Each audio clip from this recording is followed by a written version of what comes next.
menurut saya jangan cemas soal materi. Apakah itu untuk menumpuk-numpuknya atau untuk kehilangan? Kedua-duanya tidak boleh cemas. Tidak usah cemas bahwa Anda bisa atau tidak bisa menumpuk harta benda, dan juga tidak usah cemas bahwa Anda akan kehabisan harta benda. Itu pun kalau Anda terpesona kepada harta benda. Tapi saya mohon Anda tidak usah terpesona kepada harta benda, karena Anda ini cuma hidup sebentar untuk hidup yang selamanya. Karena Anda ini cuma sudah tahun, 70 tahun, 80 tahun. Jadi teman sekalian, aku njaluk kowe ojo cemas soal dunya. Asal Anda falyabudu rabb hadzal bait yang berjanji alladzi at'amahu min ju' wa amanahu min khauf. Rasa cemas, sing penting kowe tandang. Cuman nasibmu di dunia itu bukan sugih pemelarat.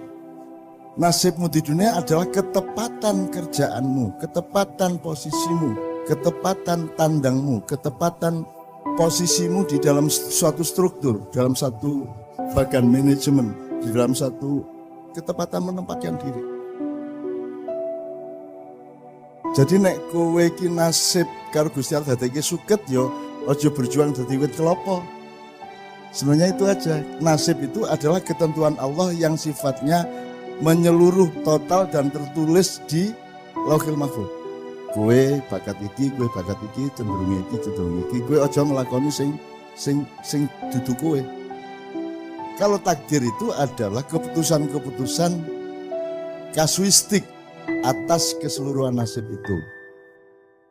Ya, jadi misalnya kowe kudune ketemu sapa ning Malioboro wis kencan, alah jebul takdire bicara lain, kowe selip sak menit ora ketemu, itu takdir. Tapi kalau nasib itu adalah keseluruhan dari ketentuan Allah pada hidup. Kowe nek kucing kowe ojo ngirek. Nek kowe wedhus kowe aja nyapi, nek kowe kebo aja gajah, sak piturute. Temukan dirimu masing-masing dan percayalah kepada Allah bahwa Anda dihidupi sebagai kerbau, Anda dihidupi sebagai kambing, Anda dihidupi sebagai apapun saja asal Anda setia kepada dirimu. Saya membuktikan kepada saya, dan Tuhan saya buktikan di dalam hidup saya sampai umur 66 tahun ini saya melakukan itu. Mbok aku kepencur kaya ngopo, nek kuwi dudu nasibku di Lauhil Mahfuz ora tak lakon. Mbok aku entuk emas sak ton ning ngarepku, nek kuwi dudu nasibku di Lauhil Mahfuz ora arep tak jemok. Ayune kaya ngopo, sing tak terima dadi bojoku adalah yang tertulis di Lauhil Mahfuz. Lho piye carane ngerti? Ayo dititeni bendina. Dititeni dirasake bendina.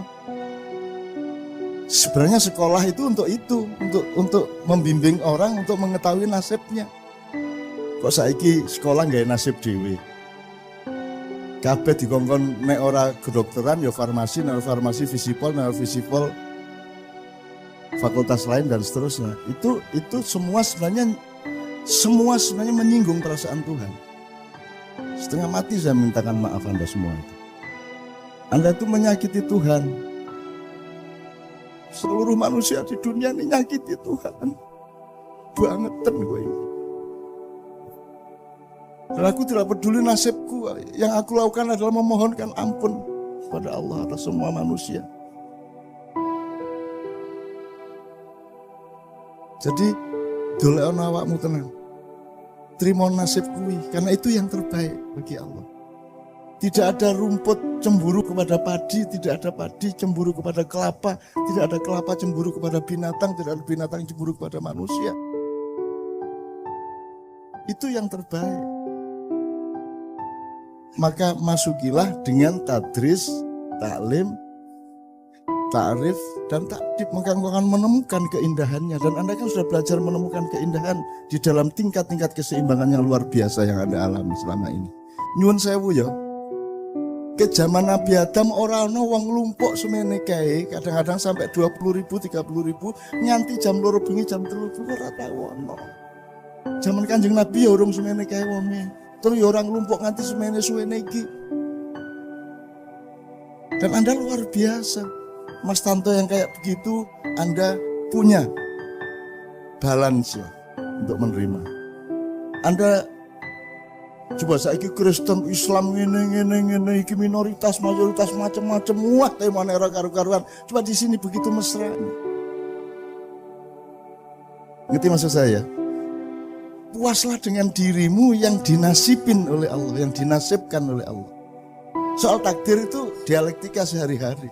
Ketemu orang, apa ketemu badi biro, ya, kelakon apa ora, segala macam itu masalah-masalah kecil yang harus kita asyiki, kita nikmati. Tapi nasib besarmu di dunia, walatansa nasibaka minad dunya, itu temukan. Temukan.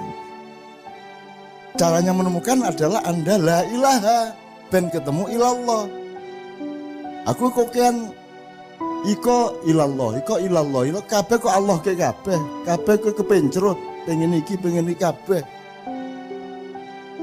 Ora duwe poso uripmu. Urip ki mung poso, apa sing ora poso kok sekondo, sing ora poso ki apa? Jadi nomor satu, hidup itu berpuasa. Berpuasa itu bukan orang mangan subuh nganti maghrib. Poso itu adalah Anda mengerti batas Anda mengerti diri Anda mengerti zat Anda mengerti sifat Anda mengerti karakter Anda dan seterusnya. Anda sudah tahu semua lah kira-kira seperti itu. Sekarang kita masih punya waktu, kita minta Mas Tanto satu lagu, kemudian Mas Herman memuncai dengan Dandang Kula. Oh, Pak Muzamil turun ya, Pak Muzamil ya.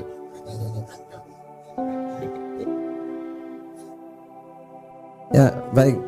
Saya menambahi apa yang dikatakan oleh beliau, teman-teman semua. Jadi yang menyebabkan orang terus gak setia kepada posisinya tadi itu kan karena ragu, karena dia takut. Jadi sampean gak percaya kalau di posisi sampean itu kira-kira akan makan apa enggak. Nah sekarang itu kan seperti itu. Orang tidak setia kepada nasib dari Allah Ta'ala tadi karena orang tidak percaya kalau di situ aku ramangan. Nah itu. Gak usah khawatir. Gitu. Saya itu pernah ditanya oleh Gus Mus. Gus Mus tanya begini sama saya. Coba baca itu, wa ma min dabbatin fil ardi illa 'alallahi rizquha. Dan artikan, kata Gus Mus, saya artikan. Dan tidak ada satupun makhluk yang melata di muka bumi kecuali menjadi tanggungan Allah rizkinya. Itu Allah bilang tanggunganku. Sudah artikan oleh Gus Mus. Setelah itu Gus Mus tanya kepada saya, kamu yakin kepada itu Gus Mus? Saya menang sebentar, yakin. Nah, kalau kamu yakin berarti kamu kiai tenanan. Jadi saya itu dapat SK kiai di Gus Mus. Gus Mus bilang itu sama saya. Kalau kamu yakin kepada itu, kamu kiai tenanan. Nah, tapi gak usah kondo-kondo itu, ya. Gitu ya. Allah Ta'ala berfirman dalam Al-Quran, Innal ladina qalu rabbunallah. Sesungguhnya orang-orang yang berkata Tuhan kami Allah. Tsumastaqamu, kemudian istiqomah. Istiqomah itu apa? Ya ada apapun tetap yakin Tuhannya Allah, gitu loh. Di situ Allah bukan Tuhan, nyebutnya Rabbuna. Rabbuna itu dekat pada kita, yang merawat kita, yang memperhatikan kita, yang kalau sakit menyembuhkan kita, yang kalau kita gak punya uang, dia yang akan mengasihi. Yang ketika sampean apa susah, dia yang akan menghiburnya. Sesungguhnya orang yang telah berkata Rabb kami adalah Allah, tsumastaqamu, kemudian istiqomah.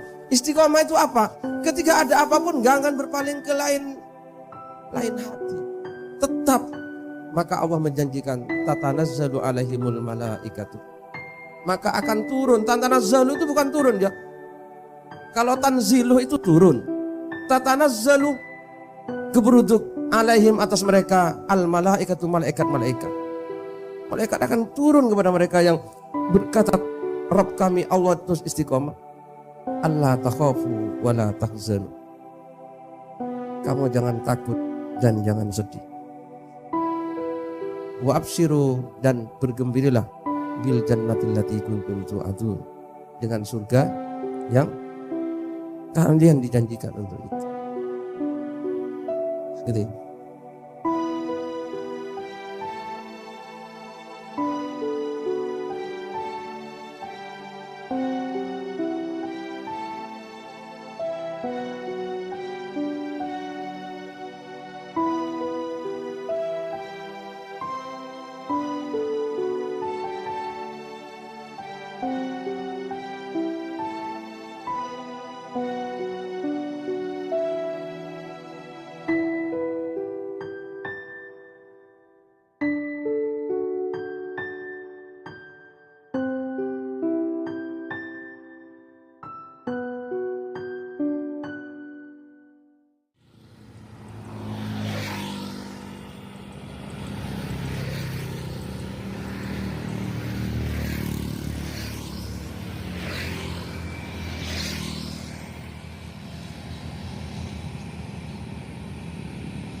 Assalamualaikum, selamat datang di Pewaling Ma'iyah.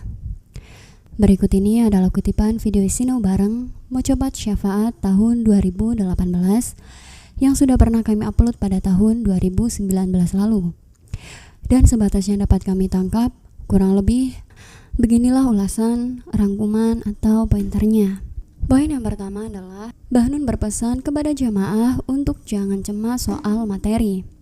Apakah untuk menumpuk-numpuknya ataukah untuk kehilangannya? Kedua-duanya jangan cemas. Tidak usah cemas bahwa Anda bisa atau tidak bisa menumpuk harta benda ataupun kehabisan harta benda. Itu pun kalau Anda terpesona kepada harta benda. Poin selanjutnya, Bahnun menggarisbawahi begini. Jadi teman-teman sekalian, aku minta Anda tolong jangan cemas soal dunia. Karena Anda itu hidup cuman sementara. Paling di dunia cuma 60-70 tahun. Setelah itu, Anda akan hidup abadi di akhirat. Kutipan kata-kata dari Bahnun itu terdengar sederhana, namun sangat dalam. Poin selanjutnya, Bahnun menggarisbawahi begini. Jadi, teman-teman sekalian, aku minta Anda tolong jangan cemas soal dunia. Karena Anda itu hidup cuman sementara. Paling di dunia cuman hidup 60-70 tahun. Setelah itu, Anda akan hidup abadi di akhirat. Sepertinya beliau benar-benar berpesan dengan hati yang mendalam. Dan tentu Bahnun mengungkapkan kata-kata itu dengan pembuktian dan pengalaman selama hidup. Artinya, Bahnun telah membuktikannya sendiri sehingga sampailah pada kesimpulan yang beliau ungkapkan itu. Dan jika kita renungkan bersama, maka tentu saja tidak sedikit pun ada keraguan untuk mengamininya. Bukankah kaya dan miskin sudah Tuhan tetapkan? Sehingga benar rasa-rasanya yang Bahnun sampaikan bahwa kita tidak perlu panik soal harta benda. Namun bukan berarti kaya itu tidak penting. Tetap penting menjadi kaya itu. Kaya materi, kaya hati, kaya pikiran, kaya iman, dan seterusnya. Contohnya Rasulullah. Tidak bisa kita menyebut Rasulullah miskin dan tidak bisa juga kita menyebut beliau kaya. Kedua-duanya Rasulullah memilikinya.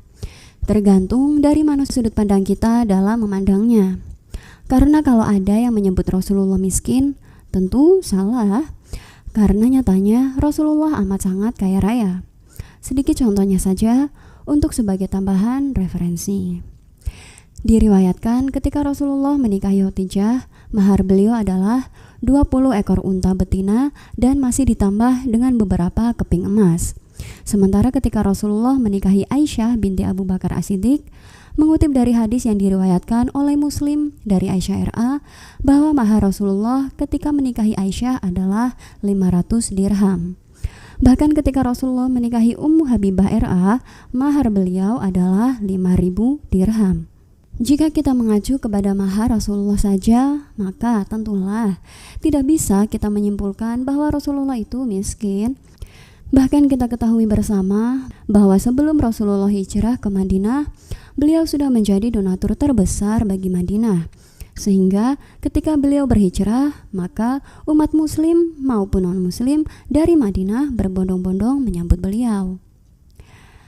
Akan tetapi, Rasulullah lebih memilih hidup sebagai rakyat jelata. Bahkan beliau pernah ditawari oleh malaikat Jibril harta benda berupa emas yang jumlahnya sebanyak 2 gunung. Kala itu malaikat Jibril mendatangi Rasulullah sembari berkata, "Wahai Rasulullah, maukah engkau seperti kakekmu Sulaiman yang menjadi mulkan Nabiya alias Nabi yang raja?" Namun Rasulullah menolaknya dengan menjawab, "Kalau Allah mengizinkan, maka saya lebih memilih menjadi Nabi yang hamba." Dan itu tercerminkan dari rumah Rasulullah yang sangat kecil dan sangat sederhana. Suatu hari dikisahkan Umar bin Khattab menemui Rasulullah Shallallahu Alaihi Wasallam di kamar beliau. Umar melihat Rasulullah berbaring di atas tikar usang yang kasar dan hanya berbantal pelepah kurma yang keras. Umar pun masuk mengucapkan salam dan duduk di dekat Rasulullah seraya tak kuasa menahan tangis. Rasulullah menjawab salam lalu bertanya, "Mengapa engkau menangis, wahai Umar?" Umar menjawab, "Aku tidak kuasa melihat keadaan ini, padahal engkau ini Nabi Allah dan kekasihnya. Hartamu hanya yang aku lihat sekarang ini. Sedangkan Kaisar duduk di singgasana emas dan berbantalkan sutra." Rasulullah pun menjawab, "Kesenangan mereka dipercepat datangnya dan kesenangan itu pasti terputus."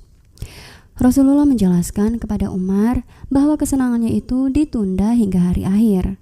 Rasulullah memberi perumpamaan seperti orang yang bepergian pada musim panas, ia berlindung sebentar di bawah pohon, kemudian berangkat dan meninggalkannya. Bayangkan betapa dahsyatnya Rasulullah. Dan jika kita tarik garis kepada pesan Bahnun, maka kami menyimpulkan begini.